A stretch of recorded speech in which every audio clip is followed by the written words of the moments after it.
नाटिकागण व मेरे प्यारे दोस्तों, जैसा कि आप सभी जानते हैं कि आज हम सभी यहाँ सुनो कहानी प्रतियोगिता के आयोजन हेतु यहाँ एकत्रित हुए हैं। सुनो कहानी प्रतियोगिता?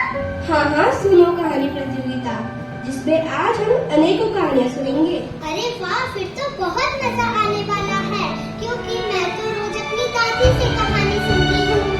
पर पता है, आज कहानी हमारी दादी, नानी, मम्मी या गुरुजन नहीं, बल्कि हमारे नन्हे मित्र सुनाने वाले हैं।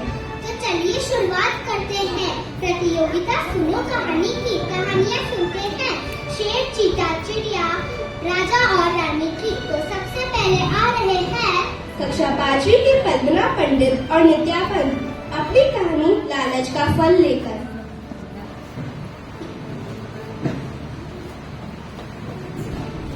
नमस्कार, मेरा नाम पद्मनाभ पंडिता है और मैं कक्षा 5वीं अ का छात्र हूँ। नमस्कार, मेरा नाम नित्या पंत है और मैं कक्षा 5वीं अ की छात्रा हूँ। आज हम आपके समक्ष एक कहानी प्रस्तुत करने जा रहे हैं, जिसका शीर्षक है हमें लालच नहीं करना चाहिए। एक समय की बात है, करोड़ी मल नाम का एक कंजूस आदमी था। एक दिन वह नारियल खरीदने बाजार गया। उसने नारियल वाले से नारियल की कीमत पूछी।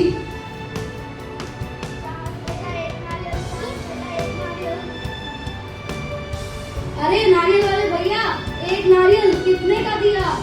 साहेब, सिर्फ 4 रुपए का एक नारियल है। क्या क्या कहा? 4 रुपए? 4 रुपए का एक नारियल? मैं तो इसके 3 रुपए दूंगा। नारियल वाले ने जवाब दिया, यहाँ तो नहीं, यहाँ से 1 मील की दूरी पर। उन्होंने दुकानदार से नारियल की कीमत पूछी। 2 रुपए का एक नारियल, 2 रुपए का एक नारियल। अरे नारियल वाले भैया, एक नारियल कितने का दिया? साहेब, सिर्फ 2 रुपए का एक नारियल है। क्या क्या कहा? 2 रुपए? 2 रुपए का एक नारियल? मैं तो इसके 1 रुपया दूंगा। साहब, यहाँ तो नहीं, यहाँ से 1 मील की दूरी पर समुद्र किनारे किनारे आपको जरूर 1 रुपए में मिल जाएगा। करोड़ी मल वहाँ से चलते चलते 1 मील दूर समुद्र तट पर पहुँच गए। वहाँ नारियल वालों की कई दुकानें थी। उन्होंने एक दुकानदार से नारियल की कीमत पूछी। 1 रुपए का एक नारियल, 1 रुपए का एक नारियल। अरे नारियल वाले भैया, एक नारियल कितने का दिया? साहेब, सिर्फ 1 रुपए का एक नारियल है। क्या क्या कहा? 1 रुपए? 1 रुपए का एक नारियल? मैं तो इसके 50 पैसे दूंगा। वो रहा सामने नारियल का पेड़, उस पे चढ़ जाओ और तोड़ लो जितने चाहिए उतने। फिर क्या था, करोड़ी मल नारियल सहित समुद्र की रेत पर आ गए। मेरे पैर में लग गई, बचाओ बचाओ। करोड़ी मल के पैर की हड्डी टूट गई और शरीर पे भी कई खरोंचें थी। एक नारियल के लिए उनको सिर्फ इतनी ही कीमत अदा करनी पड़ी। ठीक है, लालच बुरी बला है। धन्यवाद। नमस्कार, मेरा नाम अजय गुप्ता है। मैं कक्षा 5वीं अ का छात्र हूँ। नमस्कार, मेरा नाम रोहन चौधरी है। मैं कक्षा 5वीं अ का छात्र हूँ। आज हम दोनों आपके समक्ष एक कहानी पेश करने जा रहे हैं, जिसका शीर्षक है अहंकार का फल। एक समय की बात है, एक गांव में एक मूर्तिकार रहता था। मूर्तिकला के प्रति अत्यधिक प्रेम के कारण उसने अपना संपूर्ण जीवन मूर्तिकला को समर्पित कर दिया।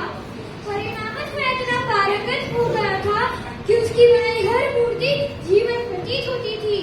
उसकी बनाई गई मूर्तियों को देखने वाला उसकी कला की पूरी पूरी प्रशंसा करता था। उसकी कला के चर्चे उसके गांव में ही नहीं, बल्कि दूर दूर के नगर और गांव में होने लगे थे। ऐसी स्थिति में जैसा सामंजस्य होता है, वैसे ही मूर्तिकार के साथ भी हुआ। उसके भीतर अहंकार की भावना जागृत हो गई। वह स्वयं को सर्वश्रेष्ठ मूर्तिकार मानने लगा। उम्र करने के साथ जब उसका अंतिम समय निकट आने लगा, तो वो मृत्यु से बचने की युक्ति सोचने लगा। वह स्वयं को किसी भी तरह यमदूत की दृष्टि से बचाना चाहता था, ताकि वे उसके प्राण न हर सके। अंततः उसे युक्ति सूझ ही गई। उसने अपनी बेमिसाल मूर्तिकला का प्रदर्शन करते हुए 10 मूर्तियों का निर्माण किया। वह सभी मूर्तियां देखने में हूबहू उसके समान थी। निर्मित होने के पश्चात सभी मूर्तियां इतनी जीवन प्रतीत होने लगी कि मूर्तिकार और मूर्ति में कोई अंतर ही न रहा। मूर्तिकार मूर्तियों के मध्य जाकर बैठ गया। युक्ति अनुसार यमदूत को उसे इन मूर्तियों के मध्य पहचान पाना संभव था। उसकी युक्ति कारागार भी सिद्ध हुई। जब यमदूत उसके प्राण हरने आया तो 11 एक शरीर की मूर्ति देख चकित रह गया। वह सभी मूर्तियां देखने में, वह उन मूर्तियों में अंतर कर पाने में असमर्थ था, किंतु उसे ज्ञात था कि इन्हीं मूर्तियों में मूर्तिकार छुपा बैठा है। मूर्तिकार के प्राण हरने के लिए उसकी पहचान आवश्यक थी। उसके प्राण न हर पाने का अर्थ था प्रकृति के नियम के विरुद्ध जाना। प्रकृति के नियम के अनुसार मूर्तिकार का अंत समय आ चुका था। यमदूत हर मूर्ति को तोड़ कर भी देख सकता था, किंतु वह कला का मान नहीं करना चाहता था। इसलिए उसने इस समस्या का अलग ही तोड़ ढूंढा। उसे मूर्तिकार के अहंकार का मोह था, अतः उसके अहंकार पर चोट करते हुए वह बोला, वास्तव में सभी मूर्तियां कलात्मकता और सौंदर्य का अद्भुत संगम है, किंतु मूर्तिकार एक त्रुटि कर बैठा। यदि वो मेरे सम्मुख होता तो मैं उसकी उस त्रुटि से अवगत करा पाता। अपनी मूर्ति में त्रुटि की बावजूद अहंकारी मूर्तिकार का अहंकार रह न गया और यमदूत से बोला, त्रुटि असंभव, मेरी बनाई हर मूर्ति सर्वदा त्रुटिहीन होती है। यमदूत की युक्ति काम कर चुकी थी। उसने मूर्तिकार को पकड़ लिया और बोला, बेजान मूर्तियां बोला नहीं करती और तुम बोल पड़े, यही तुम्हारी त्रुटि है, क्योंकि तुम्हें अपने अहंकार पर तुम्हारा कोई बस नहीं। यमदूत मूर्तिकार के प्राण है, यमदूत वापस चला गया। अहंकार विनाश का कारण है, इसलिए अहंकार को कभी भी खुद पर हावी न होने दें। धन्यवाद। मैं शर्मा है और मैं कक्षा 5वीं का छात्र हूँ। नमस्कार, मेरा नाम जगदीश शर्मा है और मैं कक्षा 5वीं का छात्र हूँ। आज हम आपके सामने एक कहानी तो प्रस्तुत करने जा रहे हैं जिसका शीर्षक है नली का कमाल। एक बार राजा कृष्णदेव राय अपने दरबारियों के साथ चर्चा करते थे। चर्चा करते करते बात चतुराई पर होने लगी। दरबार में राजगुरु से लेकर कई अंदर दरबारी काम से चलते थे। अरे जाता क्यों नहीं है? अरे हमारे भाग्य में कुंडली बना के बैठा है, कुंडली। एक बार एक मंत्री दरबार में बोल पड़ा कि महाराज, दरबार में एक से बढ़कर एक बुद्धिमान और कुशल व्यक्ति मौजूद है और अगर मौका दिया जाए तो हम सभी आपके सामने अपनी चतुराई पेश कर सकते हैं। किंतु इस पर महाराज ने हैरत में पड़ते हुए बोला, किंतु क्या मंत्री जी? इस पर सेनापति जी बोले, महाराज मैं आपको बताता हूँ कि मंत्री जी के मन में क्या चल रहा है। इस दरबार में तेनाली के अलावा किसी को भी चतुराई साबित करने का मौका नहीं दिया जाता है और तेनाली हमेशा चतुराई का चले जाता है। ऐसे में दरबार के बाकी लोग अपनी योग्यता कैसे दिखा सकते हैं? सेनापति की बात सुनकर महाराज समझ गए कि दरबार में सभी लोग तेनाली राम के विरोध हैं और इसके बाद महाराज उसने शब्द और मन ही मन और तभी महाराज की दरबार में आते और तभी महाराज की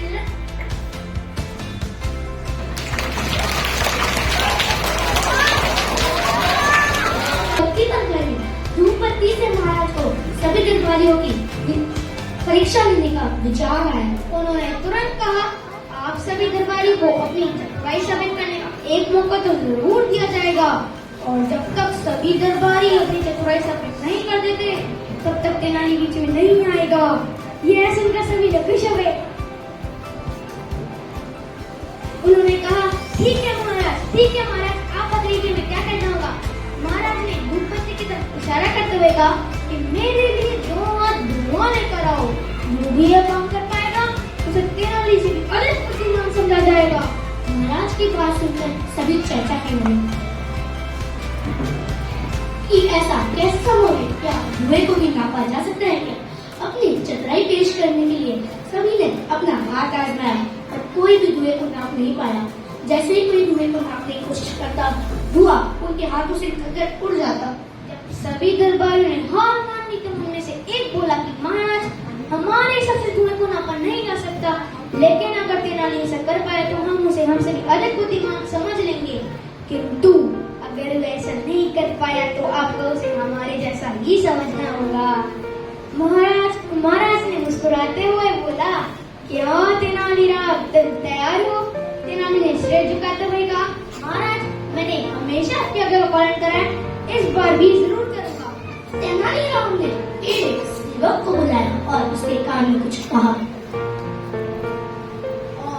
और सेवक तुरंत दरबार से बाहर चला गया और दरबार में चुप्पी सी छा गई। सब ये देखने के लिए उतावले हो रहे थे कैसे तेनालीराम महाराज को खुश करता है, और तभी महाराज की नजर दरबार में आते हुए सेवक पर पड़ी जो 2 हाथ लंबी धुएं की नली लाया था।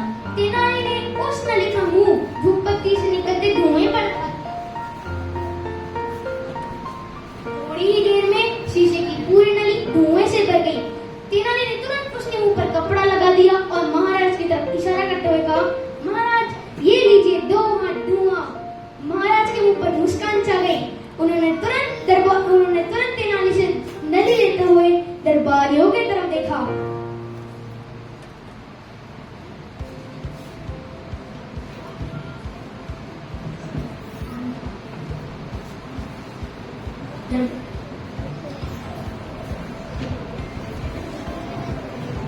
सभी के सिर तेनालीराम की चतुराई देखकर शर्म से झुक गए और वहां पर कुछ दरबारी तेनालीराम के भी पक्ष में थे। उनकी आंखों में तेनालीराम के लिए सम्मान था।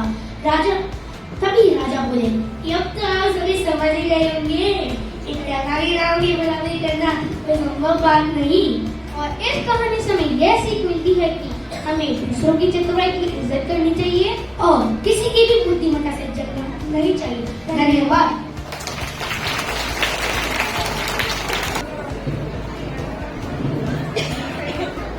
नमस्कार। विकास का दौर है, भागम भाग हर और है, अच्छे दोस्त मिलते हैं बड़ी मुश्किल से, ऐसा कहती है मेरी दादी और नानी। मैं नायशा और भी उन्हीं के मुख से सुनी आपको सुनाएंगे बेदर्दी की कहानी।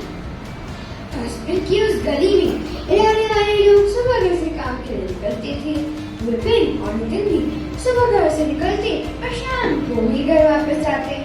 विपिन के पास नितिन के पास बब्बू नामक कुत्ता था। उनके पाले कुत्ते दिन भर में अकेले रहते। एक दिन विपिन का कुत्ता अकेलेपन से बोर होकर चिल्लाने लगा। आसपास कुछ दूसरे घर के कुत्ते भी चिल्लाए।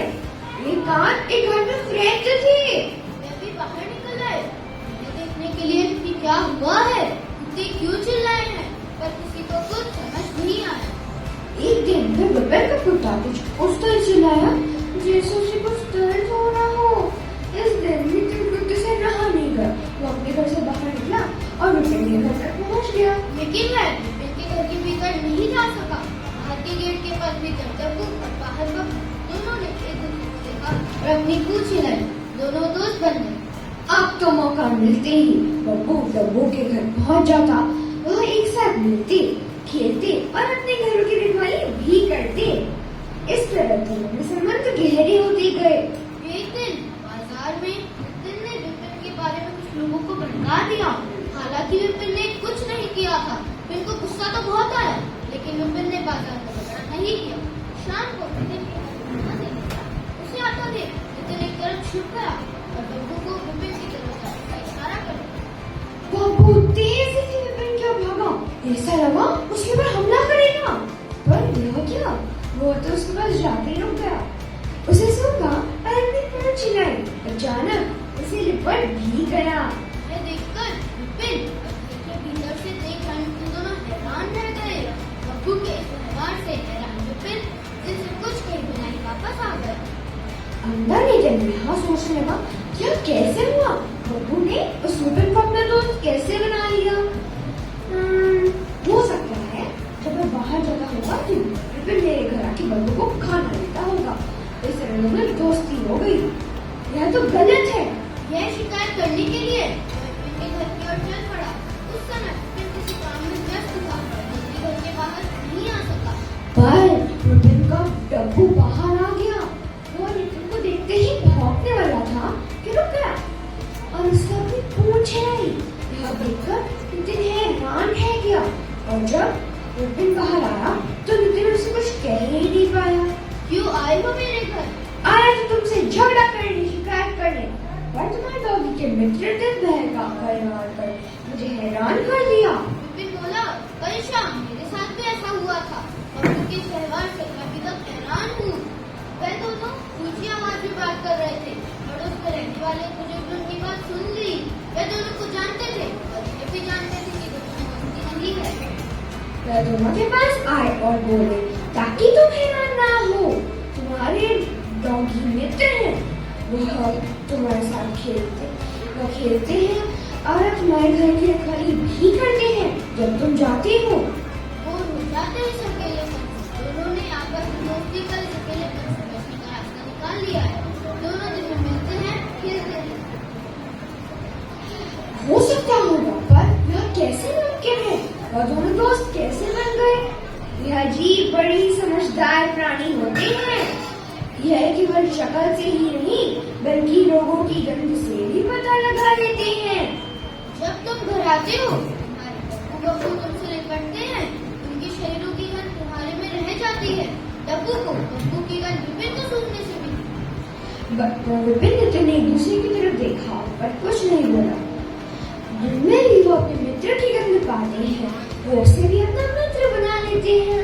बुजुर्ग बोले, देखा इन जीवों को कैसे दोस्ती कर लेते हैं और फिर से निभाते भी हैं। एक तुम हो, इंसान होकर भी आपस में लड़ते झगड़ते रहते हो, एक दूसरे के प्रति मन में घाट रखते हो। विपिन ने एक दूसरे की ओर देखा और दोस्ती के लिए हाथ आगे बढ़ाया। यह कहानी हमें सिखाती है मनुष्य ही नहीं पशु भी अच्छे दोस्त होते हैं। आओ हम इनसे सीखे दोस्ती क्यों बेवजह करते हैं। धन्यवाद। कहानियों के बीच में बादशाह अकबर और बीरबल की कहानियाँ कैसे भूल सकते हैं? तो मैं विदिशा शर्मा आज हम दोनों आपको एक कहानी सुनाने जा रहे हैं। एक बार की बात है, बादशाह अकबर बिस्तर से अपने सेवकों को पानी लाने का आदेश दे रहे थे। उसी समय उनके कमरे के पास से कूड़ा साफ करने वाला सेवक गुजर रहा था। जब उस कूड़ा साफ करने वाले सेवक ने देखा कि बादशाह को प्यास लगी है, प्यास लगी है। हाँ प्यास लगी है, तब उसने देखा कि उनका कोई सेवक आसपास नहीं है, तब तक खुद ही उनके लिए पानी लेकर चला गया। कूड़े वाला बादशाह के लिए पानी लेके गया। क्या बादशाह ने वो पानी पी लिया? हाँ बादशाह ने वो पानी पी भी लिया। उसी वक्त अकबर के कुछ खास कार्यकर्ता उनके कमरे में पहुंचे।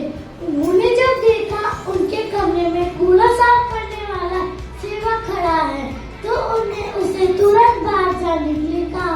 कुछ देर तक उन्होंने बादशाह से बातचीत की और वो भी उनके कमरे से चले गए। थोड़ी देर बाद बादशाह का पेट खराब होने लगा। जैसे जैसे दिन ढलता गया उनकी तबीयत और बिगड़ गई। फिर तो डॉक्टर को बुलाया गया होगा।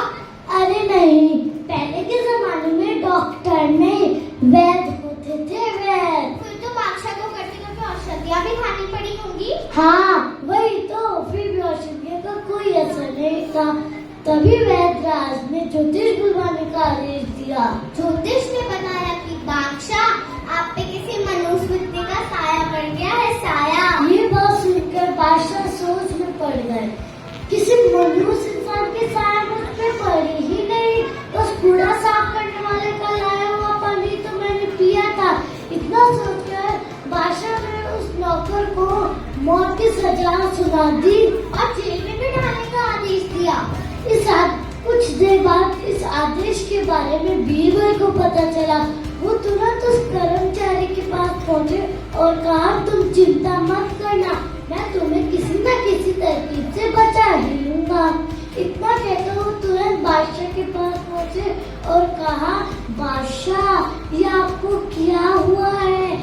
आप इतने बीमार कैसे पड़ गए? बीरबल, मुझ पे किसी मनुष्य व्यक्ति का साया पड़ गया है, साया। ये बात सुनकर बीरबल जोर से हंसने लगे। हाँ हाँ हाँ हाँ हाँ। बादशाह को बहुत गुस्सा आया। उनने कहा, बीरबल तुम मेरी बीमारी का मजाक उड़ा रहे हो। नहीं नहीं बादशाह, मैं अपनी बीमारी का मजाक नहीं उड़ा रहा हूँ। मैं तो बस ये कहना चाहता हूँ कि बादशाह, सोचो उसके लिए वो कितना भारी बड़ा दिन पड़ गया होगा। उसने एक तो आपकी प्यास बुझाई और उसको मैंने मौत की सजा। अरे ये तो मैंने सोचा ही नहीं। इतना कहकर बीरबल उसी के सामने बहुत उन्हें जेल से रिहा करने का आदेश दिया और साथ के साथ उनकी मौत की सजा भी माफ हो गई। तो बीरबल की ऐसी बुद्धिमानी बात सुनकर बादशाह उन्हीं के सामने जोर से हंसने लगे। हाँ। तो दोस्तों, कहानी से हमें ये सीख मिलती है, किसी की भी बातों में आके हमें फैसला नहीं लेना चाहिए और अंधविश्वास तो बिल्कुल नहीं। धन्यवाद। नमस्कार, मेरा नाम योगिता मीना। मेरा नाम मैं कक्षा तीसरी की छात्रा हूँ। आज हम आपके सामने एक कहानी सुनाने जा रहे हैं जिसका शीर्षक है मेहनत का फल। तो शुरू करें? हाँ, एक गांव में दो मित्र नकुल और सोहन रहते थे। नकुल बहुत धार्मिक था और भगवान को बहुत मानता था, जबकि सोहन तो बहुत मेहनती था। एक बार दोनों ने मिलकर एक बीघा जमीन खरीदी। एक बीघा जमीन? एक बीघा जमीन? हाँ, एक बीघा जमीन। जब वह अपना घर बनाना चाहते थे, फिर तो उन्हें अपनी फसल भी उगाई होगी और अपना घर भी बनाया होगा। हाँ, उन्होंने अपनी फसल भी उगाई और अपना घर भी बनाया। सोहन तो खेत में बहुत मेहनत करता, लेकिन नकुल कुछ काम नहीं करता।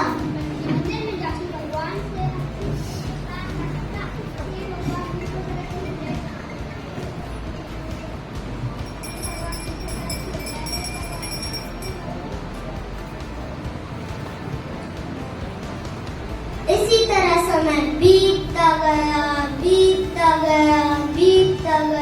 अरे क्या बीतता गया? आगे भी कुछ बताओगी? बताती हूँ। कुछ समय बाद खेत की फसल पककर तैयार हो गई। तो वह बाजार ले जाकर बेच दिया होगा और उनको अच्छा पैसा भी मिला होगा। बिल्कुल सही। घर आकर सोहन ने नकुल से कहा कि इस दादा से मुझे मिलना चाहिए, क्योंकि मैंने खेत में ज्यादा मेहनत की थी। परंतु खेत में ज्यादा मेहनत तो सिर्फ सोहन ने की थी। तो बात सुनिए, नकुल बोला, नहीं, इस दादा से मुझे मिलना चाहिए, क्योंकि मैंने भगवान से इसकी प्रार्थना की, तभी हमको अच्छी फसल हुई। जब वह दोनों इस बात को आपस में ना सुलझा पाए, तब वह गाँव के मुखिया के पास गए। मुखिया वही जो गाँव की लड़ाई झोल सुलझाता है, जो वारे करता है। हाँ, वही। मुखिया ने दोनों की सारी बात सुन उन्होंने दोनों को एक मोड़ चावल का दिया, जिसपे कंकड़ मिले हुए थे। क्या? चावल में कंकड़? इतना सारा काम वो भी एक रात में? चावल में से कंकड़ अलग करना कोई छोटी मोटी बात नहीं है। हाँ, मुखिया तो सिर्फ उनकी परीक्षा ले रहे थे। इतनी कठिन परीक्षा, अब क्या होगा? दोनों चावल की बोरी को अपने अपने घर ले गए। सोहन ने रात भर जाकर चावल में से कंकड़ अलग किए और नकुल वैसी बोरी ले जाकर मंदिर में रख दिया। क्या भगवान की प्रार्थना करने से चावल में से कंकड़ अलग हो जाएंगे? नहीं तो, लेकिन वो तो चला गया। अगले दिन सोहन जितने चावल साफ करता उतने मुखिया के पास पहुंचा। मुखिया देखकर खुश हो गया और नकुल वैसे की वैसी बोरी ले जाकर मुखिया के पास रख दी। मुखिया बोले, आओ नकुल, तुमने कितने चावल साफ किए हैं? नकुल बोला, मुझे भगवान पे पूरा भरोसा है, अब तक चावल में से कंकड़ अलग हो गए। जब बोरी को खोला गया, चावल और कंकड़ वैसे ही थे। जब से नकुल भी उनकी तरह मेहनत करने लगा, अगली बार उनकी फसल पहले से भी ज्यादा अच्छी हुई। इस कहानी से हमें ये सीख मिलती है, हमें भगवान की प्रार्थना के साथ अपना काम भी करना धन्यवाद। नमस्कार, मेरा नाम जीवन और मेरा नाम विराज। आज हम आपके सामने एक कहानी प्रस्तुत करने जा रहे हैं जिसका शीर्षक है रोटी क्या है। एक बार मुल्ला नसरुद्दीन को पास के शहर से दावत का न्योता मिला। इस दावत में उन्हें खास मेहमान के तौर पर बुलाया गया था। मुल्ला वैसे भी खाने पीने के शौकीन इंसान थे, उसने बिना सोचे समझे न्योता स्वीकार कर लिया। बिना सोचे समझे हाँ, बिना सोचे समझे। मुल्ला ने रोज पहनने वाले कपड़े पहने और दावत में घर से निकल गए। बोला दावत के लिए कोई घर के कपड़ों में जाता है। सफर के दौरान उनके कपड़े धूल से गंदे हो गए। जब वे दावत के लिए पहुंचे तो घर के बाहर पहरा दे रहे दरबान ने उन्हें अंदर जाने से मना कर दिया। उन्होंने दरबार से कहा, मैं मुल्ला नसरुद्दीन हूँ, मैं इस दावत का खास मेहमान हूँ। फिर दरबार ने हंसते हुए कहा, वो तो दिखाई दे रहा है। फिर दरबान ने धीरे से मुल्ला के कान में कहा, अगर तुम दावत के लिए मुल्ला नसरुद्दीन हो तो मैं खलीफा हूँ। यह बात सुनकर उसके साथ खड़े अन्य दरबान जोर जोर से हंसने लगे। दरबार ने उन्हें वहाँ से जाने के लिए कहा और दरबार आने से मना कर दिया। साथों के लिए मुल्ला का यह सवाल था कि रोटी क्या है। थोड़ी देर में सभी ने अपना जवाब कागज पर लिख दिया। फिर एक एक कर राजा और दरबार में उपस्थित सभी लोगों को पढ़कर सुनाया।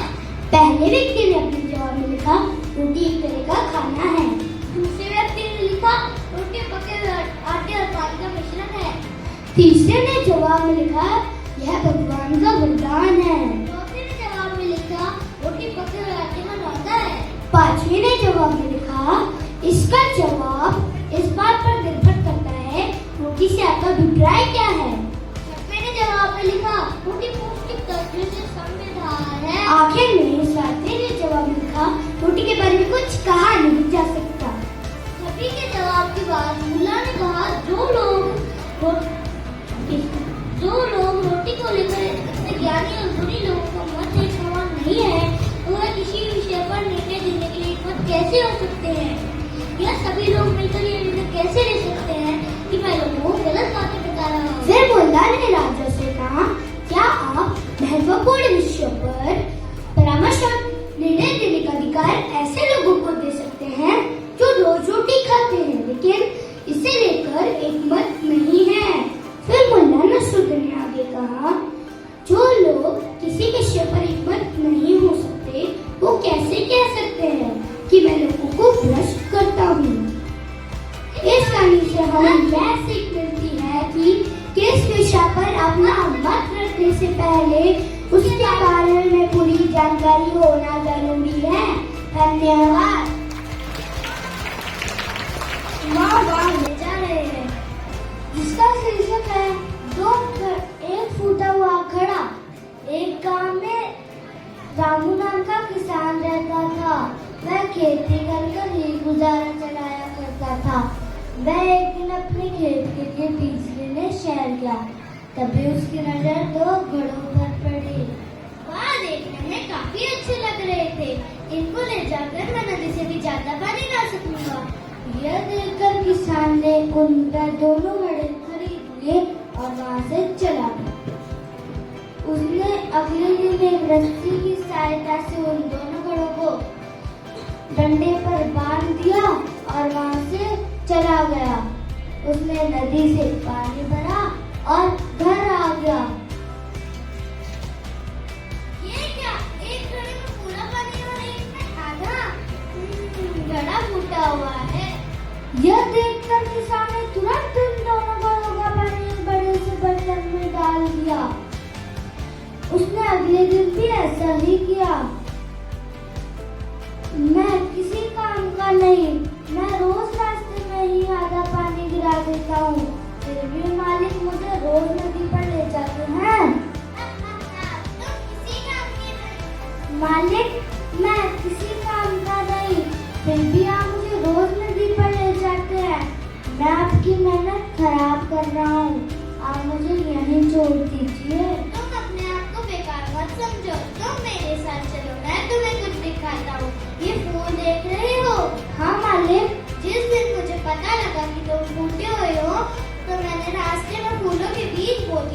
और ये जो तुम फूल देख रहे हो, ये सब तुम्हारे ही पानी से उगे हुए हैं। मैं इनको बाजार में बेच देता हूँ, इनकी मुझे अच्छी कीमत भी मिल जाती है और मुझे फायदा भी हो रहा है। इस कहानी से हमें यह सीख मिलती है, कोई भी चीज बेकार नहीं होती, उसकी अच्छाई को ढूंढकर हमें निखारना चाहिए। धन्यवाद। कक्षा चौथी की छात्रा हूँ। नमस्कार, मैं कार्तिकेय शर्मा चौथी का छात्र हूँ। आज हम आप सभी के सामने एक कहानी प्रस्तुत करने जा रहे हैं, जिसका शीर्षक है एक आलसी ब्राह्मण। एक बार की बात है, एक गांव में एक ब्राह्मण रहता था। वह सुबह उठता, नहाता, पूजा करता, खाना खाता और फिर सो जाता। ब्राह्मण के पास किसी चीज की कमी नहीं थी। एक बड़ा खेत, खाना पका देने वाली सुंदर पत्नी और 2 बच्चे का खुश परिवार। पर ब्राह्मण परिवार वाले एक चीज से बड़े परेशान थे, और वो एक चीज थी, ब्राह्मण बड़ा आलसी था। वो कुछ भी काम खुद से नहीं करता था और सारे दिन सोकर रहता था। एक दिन बच्चों का शोर सुन के ब्राह्मण जाग गया। उसने देखा कि उसके दरवाजे में एक साधु महाराज आए हैं। साधु महाराज आए हैं।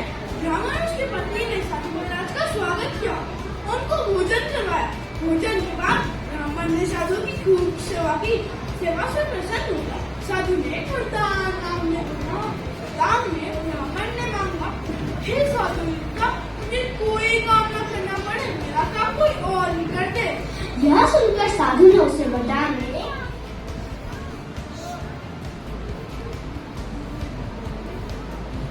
जिन दिया और साथ में ये भी कहा कि इस जिन को हमेशा व्यस्त रखना। अगर तुमने इसको काम नहीं दिया तो ये तुम्हें खा जाएगा। यह सुनकर ब्राह्मण मन ही मन बहुत खुश हुआ और उसने साधु को आदर से विदा किया। साधु के जाते ही वहाँ एक जिन प्रकट हुआ। जिन को देखकर पहले तो ब्राह्मण डर जाता। जैसे ही जिन उससे काम मांगता, ब्राह्मण का डर दूर भाग जाता। ब्राह्मण ने उसे सबसे पहला काम खेत जोतने का दिया। जिन वहाँ से गायब हो गया और ब्राह्मण की खुशी का कोई ठिकाना नहीं रहा। थोड़ी देर बाद जिन फिर से आया और बोला, मैंने खेत जोत दिया, कोई दूसरा काम बताओ। ब्राह्मण सोच में पड़ गया, इतना बड़ा खेत और इतनी जल्दी जोत दिया। तभी जिन बोला, मुझे कोई दूसरा काम बताओ, मैं आपको खा जाऊंगा। यह सुनकर ब्राह्मण डर गया और बोला, जब जगह खेत की सिंचाई करो। जिन वहाँ से गायब हो गया और थोड़ी देर बाद फिर से आके बोला, खेत की सिंचाई हो गई, कोई दूसरा काम दो। ब्राह्मण एक एक कर उसे काम देता रहता और जिन उन्हें चुटकी में पूरा कर देता। ब्राह्मण की पत्नी यहाँ सब देख रही थी और अपने पति के आलसीपन पर चिंता जता रही थी। जिन शाम होने से पहले सारे काम पूरे कर देता है और ब्राह्मण के पास आके कहता है, काम हो गया, कोई अगला काम दो। ब्राह्मण परेशान हो गया था और बोला, जैसे ही बताना ना, कोई बचाओ मुझे, कोई बचाओ मुझे, जिन से कोई बचाओ मुझे। कि पत्नी अपने पति को डरा हुआ देखकर अरे संकट से बाहर निकालने का उपाय सोचती है और कहती है, हे स्वामी, अगर आप मुझे वचन देंगे कि आप कभी आलस नहीं करेंगे और खुद का काम स्वयं करेंगे, तो मैं आपको संकट से बचा सकती हूँ। ब्राह्मण सोच में पड़ गया, न जाने ऐसा कौन सा काम दे सकती है, पर अपनी जान बचाने के लिए उसने अपनी पत्नी को वचन दे दिया। ब्राह्मण की पत्नी जिन के पास गई और बोली, हमारे यहाँ एक कुत्ता है, जाओ और जाकर उसको कुछ सीधी कर दो। और हाँ, याद रखना, कुछ एकदम सीधी होनी चाहिए। जिन वहाँ से गायब हो गया। लाख कोशिश करने के बाद भी कुत्ते कुछ सीध नहीं होती और वो अपनी हार मानकर ब्राह्मण के यहाँ से चला जाता है। उस दिन के बाद से ब्राह्मण अपना काम करने लगता है और पूरा परिवार खुशी खुशी रहता है। इस कहानी से ये सीख मिलती है कि हमें कभी आलस नहीं करना चाहिए। अगर कभी आलस करेंगे तो हम किसी संकट में फंस सकते हैं। इसलिए हमें अपना आलसपन छोड़कर अपना काम स्वयं करना चाहिए। धन्यवाद।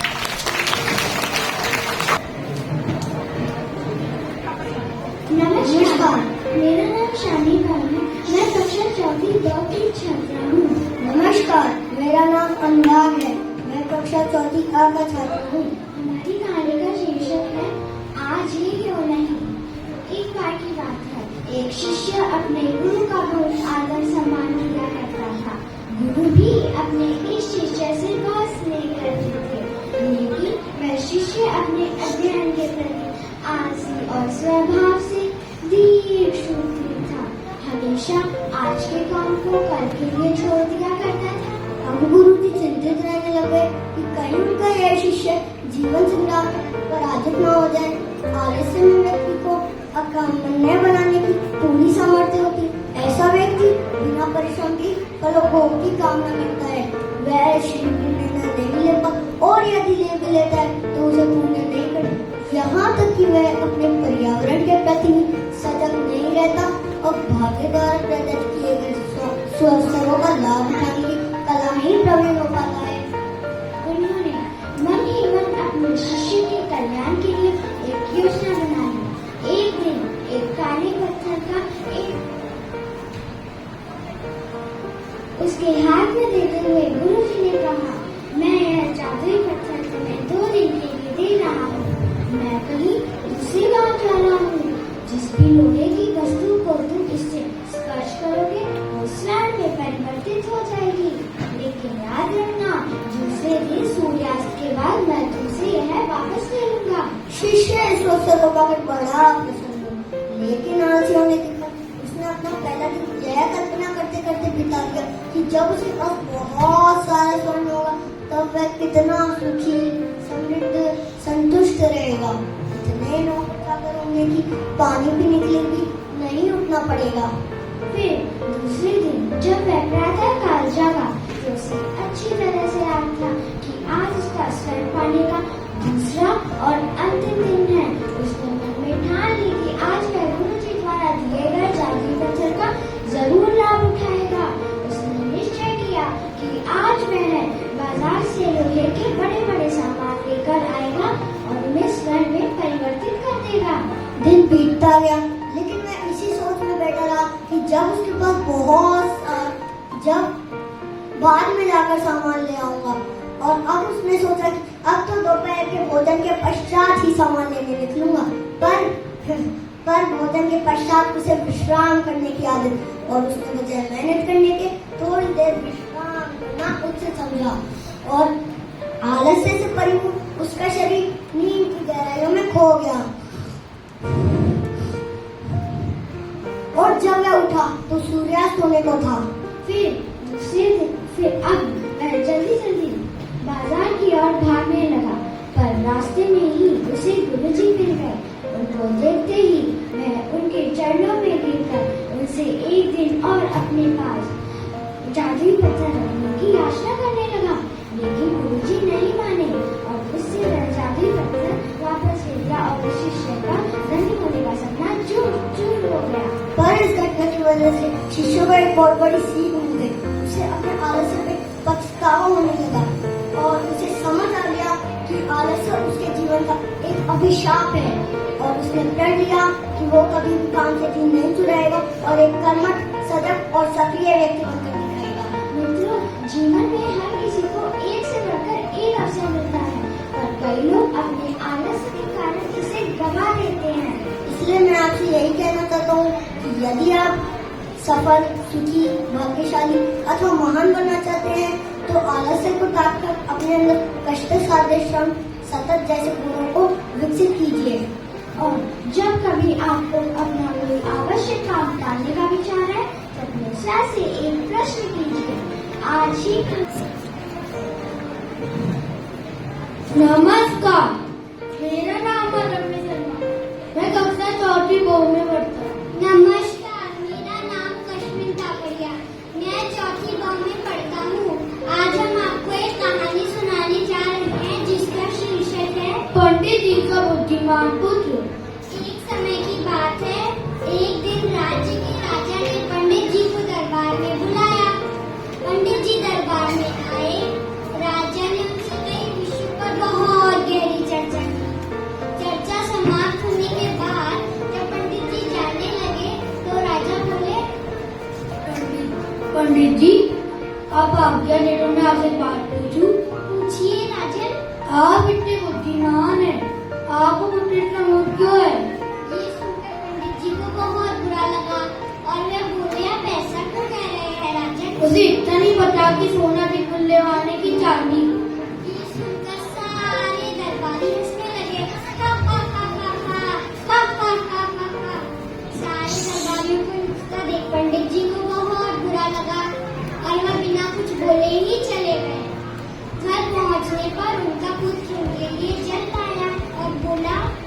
पिताश्री जल ग्रहण करें। पंडित जी के दिमाग में अभी फिर दरबारियों की हंसी गूंज रही थी। हा हा हा हा हा हा हा हा हा। वे अत्यधिक क्रोध में थे। उन्होंने जल ग्रहण करने से मना कर दिया और बोले, मैं जल तभी ग्रहण करूंगा जब तुम मेरे एक प्रश्न का उत्तर दोगे। पूछिए पिताश्री। सोना चांदी में से कौन अधिक मूल्यवान है? सोना भी मूल्यवान है पिताश्री। पुत्र का उत्तर सुनकर पंडित जी बोले, जब तुम्हें पता है कि सोना अधिक मूल्यवान है तो राजा तुम्हें मूर्ख क्यों कहता है?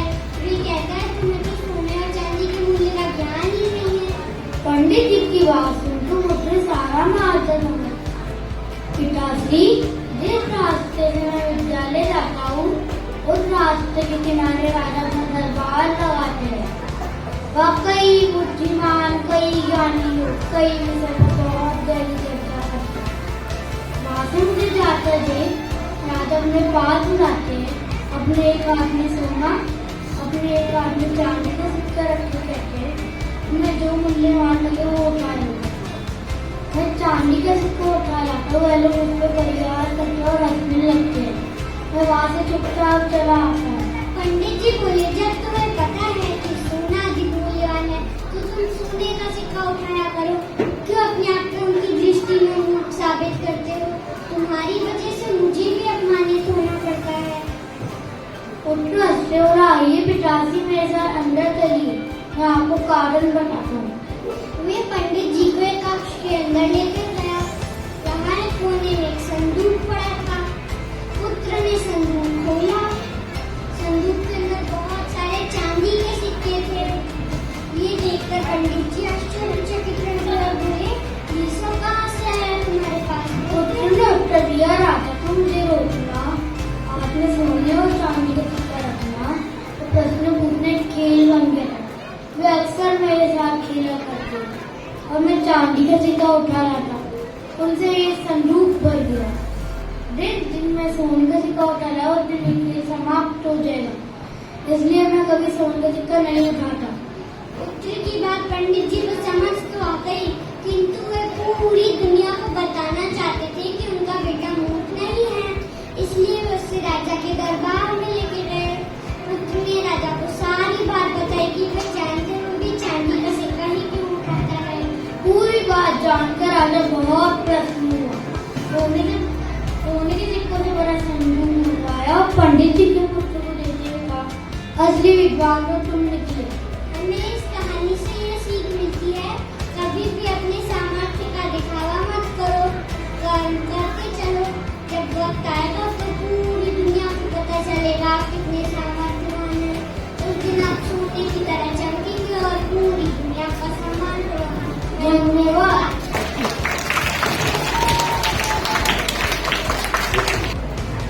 दादी सुनाती है किससे, नानी सुनाती है कहानी, नानी की वही कहानी आप सुनिए आप हमारी जुबानी। नमस्कार, मैं आरोही महेश्वरी, कक्षा चौथी अ से। नमस्कार, मैं शांतना चौहान, कक्षा चौथी ब से। आज हम ऐसी कहानी सुनाने जा रहे हैं जो थोड़ा गुदगुदाएगी और थोड़ा हंसाएगी, जिसका शीर्षक है टाई टाई फिश। एक थी मछली, छोटी सी प्यारी सी। कुछ बच्चों ने उससे देखा। एक बच्चे ने उससे पूछा, तुम कौन हो? मैं फिश हूँ। फिश तो सभी मछली होती है, तुम्हारा नाम क्या है? मेरा नाम टाई टाई है। तो तुम्हारा पूरा नाम हुआ टाई टाई फिश। जब एक बच्चे ने बोला, सब हंस पड़े। इस पे हंसने की क्या बात है? हंसने की बात यह है, जो पटाखा चलता नहीं यानी आवाज नहीं करता उसे हम फिश हो जाना कहते हैं। जो भी बड़बोला या हिम्मत हारने वाला होता है वह असफल हो जाता है, उसे हम टाई टाई फिश हो जाना कहते हैं। तुम्हारा तो नाम ही टाई टाई फिश है। नहीं नहीं, मैं फिश नहीं फिश हूँ। मैं हिम्मत हारने वालों में से नहीं हूँ। आज मैं पानी से बाहर इसलिए आई हूँ कि मुझे इस पहाड़ की चोटी पर चढ़ना है। यह सुनकर सब बच्चे हंस पड़े। एक बोला, तो तुम तेंजिंग शेरपा बनकर माउंट एवरेस्ट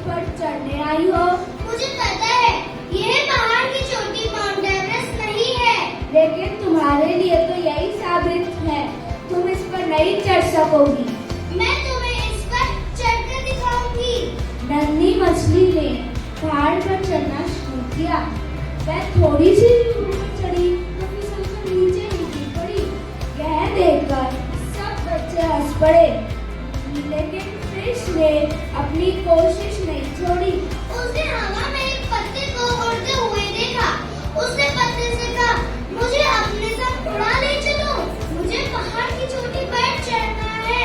पत्ते ने कहा, आओ मेरी पीठ पर बैठ जाओ। हवा की गति कम हो गई। फिश के बोझ तले दबा पत्ता उड़ा ही नहीं।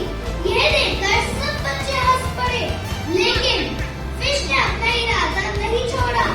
उसने हवा में चिड़िया को उड़ते हुए देखा।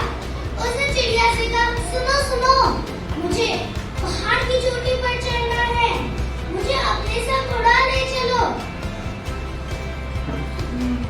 चिड़िया को वह नन्ही मछली बहुत अच्छी लगी। चिड़िया नीचे बैठ गई। चिड़िया ने कहा, आ जाओ मेरी पीठ पर बैठ जाओ। मछली चिड़िया की पीठ पर बैठ गई। चिड़िया उड़ने लगी। मछली को बड़े ही मजे आ रहे थे। और यह क्या, नन्ही फिश नीचे गिर गई। गिरी क्यों ना, चिड़िया के पीठ के पंख इतने नरम और चिकने थे, वहाँ पर पकड़ने का भी कुछ नहीं था। फिश नीचे तो गिरी, उसे चोट आई, पर उसने परवाह नहीं की। इस बार बच्चे पहले से भी ज्यादा जोर से हंसे। चिड़िया की पीठ पर से नीचे गिरने पर मछली को पानी की जरूरत महसूस हुई। उसने पहाड़ पर से लगातार एक धार नीचे जाती देखी। वहाँ एक नीली झील बन गई थी। वह उसमें कूद गई। एक बच्चे ने बोला, देखो देखो, फिश पानी में कूद गई। इसका मतलब उसने पहाड़ पर चढ़ने का इरादा छोड़ दिया। उसकी तो टाटा फिश हो गई। हम उसे भूलकर पानी की इस पतली धार को देखने का मजा लेते हैं। अचानक एक बच्चा बोला, अरे ये देखो, वह फिश पानी की धार में क्या कर रही है? अरे ये तो वही फिश है। ये पानी की ऊपर से नीचे जाती हुई धार में ऊपर चल रही है। ये तो बिजली के करंट की तरह है। यदि बिजली के करंट पर ऊपर से पानी की धार गिरती है तो करंट ऊपर की तरफ जाता है। वैसे ही ऊपर से नीचे गिरती पानी की धार के सहारे ये तो ऊपर चल रही है। थोड़ी ही देर बाद मछली पहाड़ पर कूदने लगी। सब बच्चों ने अपने हाथ हिलाए और कहा, तुम नहीं हो टाई टाई फिश, तुम हो असली टाई टाई फिश। Bye bye fish. इस कहानी से हमें यह सीख मिलती है कि हमें जीवन में कभी भी प्रयास करना नहीं छोड़ना चाहिए, क्योंकि जीतने वाला और कोई नहीं बल्कि वही हारने वाला होता है। जो हारकर फिर से एक बार प्रयास करता है, अपने करीब तक पहुँचते हैं जो हार से गुजरा करते हैं। धन्यवाद। नमस्कार, मेरा नाम निवास चौधरी है। नमस्कार, मेरा नाम आदित्य व्यास है। हम कक्षा चौथी के छात्र हैं। आज हम आप सभी के सामने एक कहानी प्रस्तुत करने जा रहे हैं, जिसका शीर्षक है बुजुर्गों का सम्मान। बहुत समय पहले एक राज्य में एक लड़का अपनी बूढ़ी माँ के साथ रहता था। उस राज्य के राजा ने आदेश दिया कि जो 70 साल के बूढ़े लोग हैं उन्हें जंगल में छोड़ो। जो इस आदेश का पालन नहीं करेगा उसे मृत्यु दंड दिया जाएगा। वह लड़का भी अपनी बूढ़ी माँ को कंधे पर बैठाकर जंगल ले जा रहा था। अचानक उसने देखा कि उसकी माँ रास्ते में कुछ लकड़ियाँ गिराती जा रही हैं। लड़के ने उसका कारण पूछा।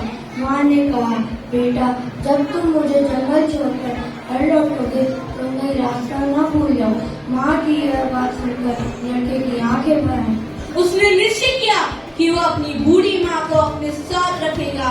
वो अपनी बूढ़ी माँ को घर ले गया। वहाँ पे एक तहखाना खुदवाया। उसमें अपनी बूढ़ी माँ को रखता, बूढ़ी माँ को सारी जरूरत की चीजें देता। कुछ दिनों बाद दूसरे राज्य के राजा ने आक्रमण किया और राजा को बंदी बना लिया। राजा को छोड़ने के लिए उसने अपनी एक शर्त रखी, अगर तुम मेरे 2 प्रश्नों का सही उत्तर दे देते हो तो मैं तुम्हें आजाद कर दूंगा। उसने पहला प्रश्न पूछा, क्या एक कांच के मटके में बड़ा कद्दू ला सकते हो? राजा सोच में पड़ गया कि ये कैसे संभव हो सकता है। लड़के ने वह प्रश्न सुन लिया। लड़के ने वह प्रश्न अपनी बूढ़ी माँ से पूछा।